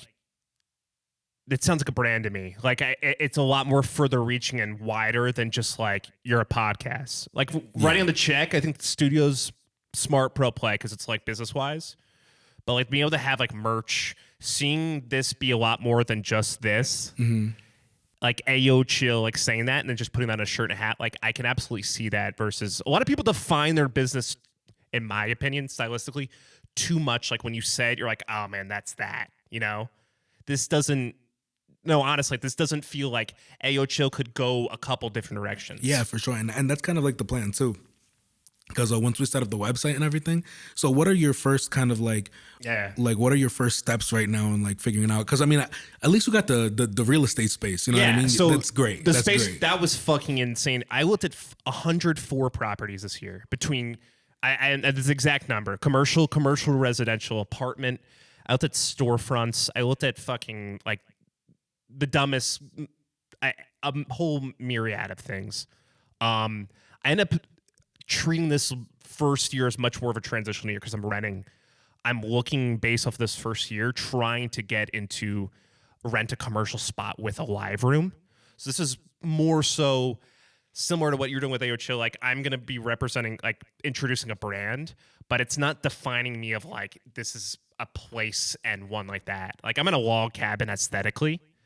But like, I want my branding not to be like wherever I'm moving next. Like, I don't want to be like Treehouse Studio. You know what I'm saying? Like, it's much more further reaching. Similarly, where I want to get like hats and shirts too that funnel the product. So what is so you say you're going freelancing, right? Yeah. But so freelancing to people who are listening right now, that they wouldn't really understand like what exactly that is, and also like what direction do you see yourself kind of going into? So are you making your own studio and then trying to record people there, or is it just bigger than that? Like what does it mean for you? I mean, some of this is in progress and in place, but the idea for me. Largely, I market myself as a producer and a mixer, but I'm trying to make a space that has a community of other people other than just me and something further reaching where I want to be able to have more multimedia content, other genres. I don't want to be defined as like just coming to work with Shane on a rock record. That's some of what I'm I guess from the beginning of some of this conversation of like I'm establishing coming out of ARC. It's that like I'm not going to be defined by just of what you knew of me and what this was. More tangibly, like in practical terms, I'm having Nathaniel, Matt, and Kyle, who all have keys to the place, have their own sessions and people there as well. Because to me, all this shit, even as I get older and whatnot, like I learn from younger people, older people, like this needs to keep funneling and keep growing. And I want to have much more in a philosophical sense, a community, a space that's not just like coming to record or mix with Shane. Do you see that community being more based as in word of mouth and having people come through physically, or do you kind of want to also build like a social media presence? It's going to be, I think now is actually the first time I'm starting to dabble more into social media presence. I have to. I hate it, dude. I hate it. No, I hate it too. And that's a great thing because I'm going to get at that because I've had a lot of confusion with that too. Yeah. Some of it, man, like I want to bring more people physically. I know that sounds really contrary to everything going on right now, but there's some, especially I'm in fucking West Milford, which like there's a lot I like about it. There's also a lot I don't, without trying to just fucking roll it. But there's culturally, I even remember meeting like the real estate the first day, and she told me, she's like, "Oh yeah, you're gonna be the artsy fartsy person in this neighborhood." I was like, "Okay," you know what I mean? Like I knew immediately like what I was walking into a little bit. I want to have like I'm in like a quarter acre yard. Like I want to have performances. Like I want to incorporate more. I want to have more people physically in my space. Yeah, no, I completely understand that. That's why this is so much better than just like you doing like me calling in to do this shit. I refuse to do this podcast on Zoom. I've only done one. Actually, the first guest we've ever had on was actually through Zoom. How do you feel about that? She wasn't really like a full guest because we had a whole episode, and it was actually during the pandemic. She was doing a food drive, and she was doing a food drive for people in her town. And so we, through donations to people made to the podcast, we bought food and donated, I think, like $100 and like $100 worth of food towards her. So we had her come on, and she could only come on through Zoom, right? Yeah. And because of how everything was. But when she actually picked up the food, she came in person. I was like, oh, this would be dope to record. Because like just the energy you feel with somebody when you're there, when you're just looking at them, it's so much different. You just can't replace that, you know? I can see the one thing too, technically, I was going to say, sometimes the lag too, on them talking back and forth, you can see them pausing, waiting to hear the conversation. And I can feel that sometimes. Mm-hmm. It's just not, it's not that it's not valuable. You know, like for example, if, I don't know, dude. If Snoop Dogg was like, "Yo, I'll go on your show, but it has to be Zoom," I'd be like, "Yo, bro, yeah. Let's get on Zoom. Let's get on Zoom. Let's figure it out." I would start a podcast, but besides that, you know, you're not really getting the realness of people, and also, I was telling you before when we started the podcast, like I don't edit anything out. I like it raw. Yeah. No pun intended. Hey, don't we all, baby? I think it's so hard. The reason I hate social media so much too, I would talk about the clout that everybody gets in California, right? And how you can fake it. You can't fake on a podcast, dude. You cannot fake on a pod for an hour and a half. For an hour and a half, you have to sit in front of me, and it's like if anybody tries to play a fake character, you could probably pay. I've estimated around, unless like you're a crazy actor or whatever. Sure. You could probably. I think any regular person could fake about 30 minutes. But after that 30-minute mark, your mind kind of just starts like fading away. You kind of just get more into your real state, you know, and then it's like, I'm also asking you questions. We're having a conversation and you have to be engaged in the conversation. And at one point, once you stop, like you're getting your fakeness out in the beginning, or like, you know, you're getting your nerves out, then this is the realest part of the podcast is usually where I lose most of the people, you know what I mean? Or people who are not consistent listeners, right? Yeah. Like people who fuck with you, fuck with what you do, who are fans, like not fans of you, but your friends, they're going to listen to this and they're probably going to listen all the way to the end, right?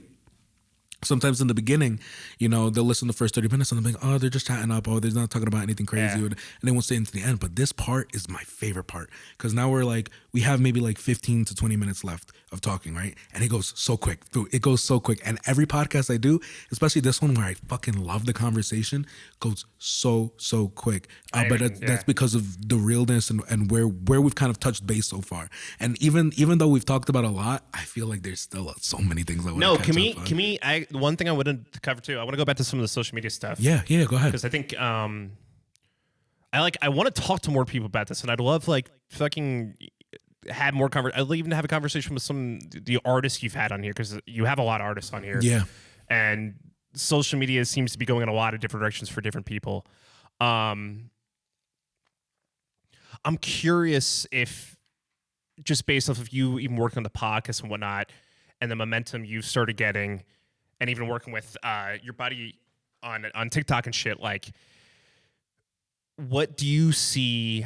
I have some opinions too, but I'm curious first, like, what do you see some correlations of some of the artists that come on here that are starting to pop off and why it works for them other than consistency and like when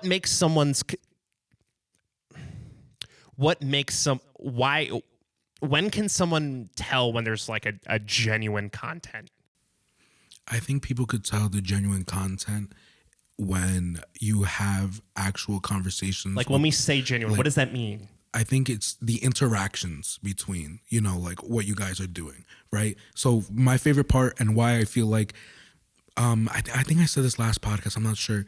This past month and a half, I received more love on the podcast than I have in the whole year and a half combined, besides the last month and a half. Yeah. And that is like, I have people DMing me and being like, hey, like, I really enjoyed this content, or people commenting and being like, hey, I really like this, or hey, I listened, or even I love it when I see people in person and they're like, hey, I saw what you're doing. I'm not watching it. I'm not interacting with it, but I could tell what you're doing, and you're doing a great job. Yep. Like that's the realest thing, you know? And I think as an artist, you know, when they come in, they're like, it's when people actually know my music. You know, like for example, last week I had this guy on Tyreek. One of his songs. That I reposted some of that conversation because I could tell. I don't even know who the fuck that guy is, but like I could tell in that conversation, checking his social media real quick, like he believes what he's doing. He went for it, and like, and his music even like speaks out more for it. I mean, like he has a song called Hustlers Freestyle, right? And it starts off, and like I said, if I was him and I was hearing me saying this right now, I would freak out, because the beginning line is like, my father was a hustler, where'd you think I got it from? We want it all and I'm the one who went and got it done. When I heard that line, and I was like, shit, I was like, this man is real. And like, for example, even saying that, if I was him and I was like, damn, he's repeating what I wrote, that's real love. You know what I mean? And I think at that point, when people come out to me and they're talking about parts of the podcast that's like 57 minutes in, and they're like, bro, when you guys talked about this, that was great. And I was like, wow. I was like, okay, now I'm reaching people, you know? Because before it was like, a like means bullshit to me. And actually for the Instagram has this new thing, and it's funny how social media changes every year. Yep. Instagram's giving you the option to take off likes from your posts. So people can't see the likes or how many comments. Go ahead. And in turn, you actually can't see the likes and comments of other people's posts either. Yep. So like it's like if you choose it, just people can't see your stuff, you can't see other people's either. I've got that on my main account just because I'm like, whatever. It's opening up a whole new playing field. Like it's changing things. And I think that's a big thing for me, because like I said, people who come in and actually interact, like that's great for me. I think that's the realness of it when it doesn't come to consistency. What makes it go bigger, because then I know for a fact, like if I have that person next to me, or if someone else goes to that person randomly on the street and they're like, what do you think of Beto? And then he's like, well, he got this, he got this, he got that. And they could actually talk about me. You know what I mean? I think that's like, even the reason I also hate social media too is like, I set these goals of like, for example, next year I want to have at least 2,000 followers on the podcast, right? That's kind of just more of a business set goal, you know what I mean? Because regardless, I hate social media, but I should be setting goals and trying to reach them. But as long as one person fucks with either, and this has been everything I do, if one person fucks with a picture I take, if one person likes, like for example, I came out with that song 7 Days, like how many years ago, right? There's still people who come up to me and they're like, bro, I listen to that song still. And I'm like, dude, as long as you enjoy it, like you're one person, it was all worth it. And I feel the same way about the podcast. So let's talk about Spotify Wrapped. What about it? Because that's what I was like, my text, I was like, because I think this brings up a lot of talking about the likes, the numbers, the culture around that, the dopamine, being a young, like a lot of young artists, and seeing the captions people put for justifying their art and why the numbers exist. Yeah. That's interesting to me, because last week was, I hate judging a bit through just like that, but it's really interesting the variety of opinions you get from people that feel a need to like rationalize or excuse why certain things exist. So like rationalize like what? Like meaning I think there's some people that I don't want to say like there's certain, I think when people see, it's a silly thing to me. It's like numbers at a company at the end. You're just like an agent, just like posting your numbers up, and everyone's got like a whiteboard. Like the numbers like purely on Spotify, they're like a tangible number, but it like it's so specific, it's so genre based, it's so like where are you coming from? I think it's a really damaging thing people to see someone like fucking, you know, Taylor Swift or see the numbers a famous artist post and then for them to compare themselves. Yeah. I could definitely see. There's good and bad to that, though. Yes. Because there's a lot of toxic habits that smaller local artists try to do to rationalize, to tell themselves why they don't, like, what stops them from putting the work in or getting lazy. Of like, oh, because this happened, you know, this is why my numbers, like, a lot of people, I hate talking about numbers. It's weird because, like, again, social media is a big numbers game. It is right? a big numbers game. It's a big, and that's also kind of why I hate it too, because what upsets me about social media is that those numbers don't necessarily correlate next to people who are actually real with you. And I think that's when I was talking about Jersey and California before. I think that's a big difference, right? Like, for example, there's this guy who's very famous in California. His name is Bryce Hall. I think he's some like TikToker or whatever, right? Okay. Actually, this kind of all correlates together. Yeah. My restaurant that I work at, it's called Delmonico's. Right next to it, they own the building right next to it. Where's that, by the way? It's in Cedar Grove. It's in Cedar Grove, right on the Pompton Turnpike, right? True. Right next to it, they own the building right next to it. It's a Subway, right? The guy inside the Subway, his name is Millard, I think, or Mildred. I forget. It starts with an M. He blew up on TikTok and YouTube Shorts, which is like a YouTube version of TikTok, posting up videos of him making sandwiches. He went so viral that he made enough money to buy the Subway off of his parents. And now he's just like, he's like crazy popular. All of his videos, minimum of like 200,000 likes, like usually around like 800,000 to 1 million views each video that he posts up. I've been in that Subway. I go see that Subway every day. People in Jersey, jack shit about it. I mean, like, it's not like they don't care, but all of a sudden this guy, Bryce Hall, from all the way from California, flies out to Jersey, and he goes into that Subway to interact with them because he's like another, I guess the Subway dude is like an influencer now, right? Yeah. Over there, that's regular in Cali. Over here in Jersey, like he Bryce Hall was right in front of my restaurant, and he was posting like a shining star out here. He's a shining star, but like no one gives a fuck. Like everyone saw him. Like I guess if somebody was really into social media here and like looking at that stuff every day, like so addicted, like which is I find is like the younger crowd, like high school, you know, like I'll take the 5 people that love your shit, rather than the 100 people that give me the likes and just never DM me. Yeah, exactly. You know what I mean? Because it doesn't really mean shit to me. And coming back to like the Spotify thing, it's like, you know, you have all these listeners that might be cool, but like how many of them are like, they're going to listen to that? Are they buying your merch? You know, are they buying your merch? Are they going to really listen to that? Are they enjoying your music? Or are they just listening to it because they think you're cool? Or because you're the it thing right now? You know what I mean? Are you the brand that they personally align with? Or like when you talk to them, do they know your tunes? Yeah. And it's like, I think about it sometimes, you know, like I think about like, okay, what if this podcast 10 years from now blows up? I have my own studio. Excuse me. I have my own studio. Yeah. And I can't even like walk in the street because like everybody's trying to talk to me. Sure. That's such a weird thing to me. Or even dealing with like fake people who just want to take a picture because like, you know, they just want to have a picture with me. Oh, it's going to happen. I'm telling you right fucking now, next year. I imagine, you know, and it's like, I don't want that, you know, and it's weird even seeing some of the fakeness now, and I actually don't mind talking some shit on this podcast because it's funny because especially towards the end of it, right? This is what people need to hear in the podcast, not the part that like the camera goes off and it's like, oh hey, now let's say what we mean. Yeah, like I think one of the biggest things and why I feel like even right now, like I'm almost like at a high, like again, this past month and a half, because I've received so much love, but it's so funny how the yin and yang works, because with as much love I've gotten, it's also come with some stuff that I'm just like, I don't know how to handle this. Some people have hit me up on my personal Instagram who I haven't talked to since freshman year of high school.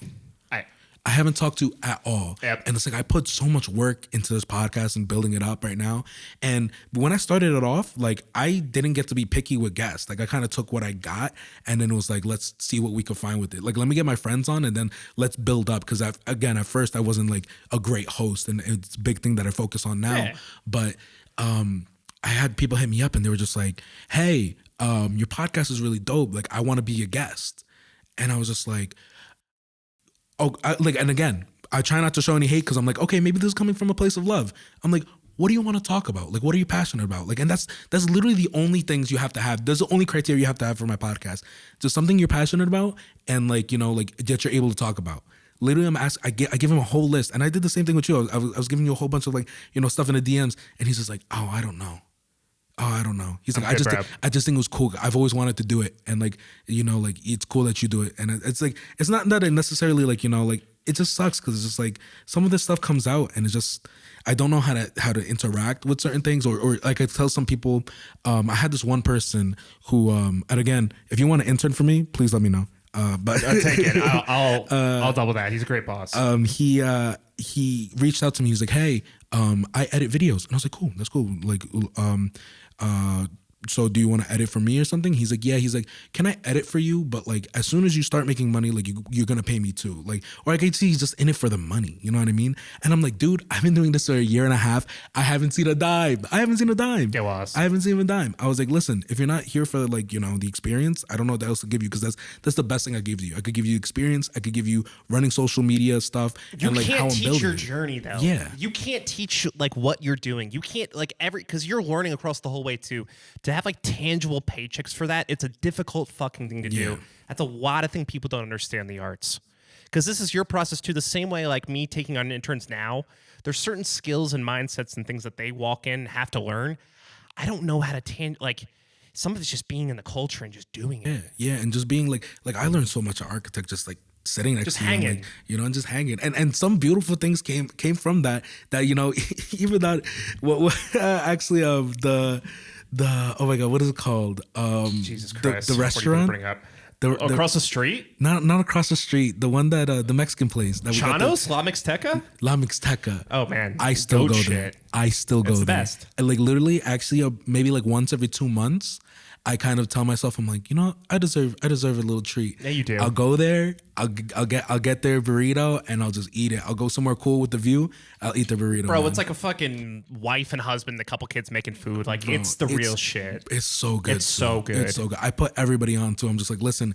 And sometimes going to Butler. Only is a thing little in bit Butler. like, Yeah, nah. It's Miss me with Butler other than that. Yeah. Yeah. I mean, like, yeah. I mean, there's not It's too many. aight. No, it's aight. But oh my god, bro, that place is freaking amazing. Amazing. I think people need the one thing if I could give like any sort of father advice to like younger artists with that, very quickly you need to see if this is something like a fulfillment of like a short term. You're looking for the chemicals of wanting to feel like an artist, and then there's some people that just feel the need to create and be passionate, and they figure it out. I'm pointing at you a lot of this because a lot of the steps are similar of like a lot of these little random moments and interactions with your dad and school and stuff like that, and you working in audio and certain things didn't work and did work and photography and fashion.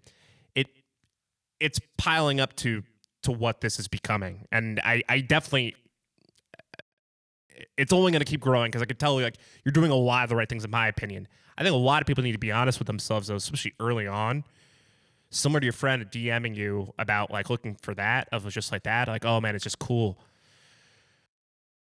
There's a lot of people that start out in music, stand-up writers and whatnot. You have to make sure that you're not like quickly be honest with yourself that you're not just looking for those dopamine rushes and those chemical feelings of they're really short-term, and it's not you won't sustain because your art isn't coming from a genuine place. Yeah, very bluntly, for sure. Shane, we're coming to the end of the podcast, bro. Dude, I could stay here for like another hour and a half for real. Definitely won't be the last time you'll be coming on. Definitely won't be the last time you'll be coming on. But as we're coming to the end of the podcast, music is kind of playing us out. I always ask somebody a question, one last question to kind of just a couple sentences of what you think. So the question for you, if you had to look back at 23-year-old you, right? Yeah. Right before your 7-year, 10-year at architect, what advice would you give yourself? That's a great question. I've actually been talking about this in therapy too, because I think these are very important questions to ask. I would say one of the main things I would say is don't let one situation, person, or relationship define you. Know that tomorrow, and I'm not talking about just erasing, forgetting, or removing, or trying to block out something unhealthily. I'm just saying you can start something new tomorrow and not let a lot of that past. A lot of that is what we hold on to, attached to, of what we know ourselves and what we think people know of ourselves. But that doesn't have to be tomorrow. Your new mission at that. Don't be afraid to start that next project, but put the fucking work in. Amazing, dude. Freaking amazing. Where can I find you on Instagram? Where can I find you on social media? Shane D. Stanton. It's plain as fuck. Hey, no, you're good, man. Simple. You're good. I'm You're trying good, to keep it straight up. So. Bro, you're completely good, bro. Yo, we're all set, bro. Cool. Let's get the fuck out of here. Thanks. Fucking beautiful.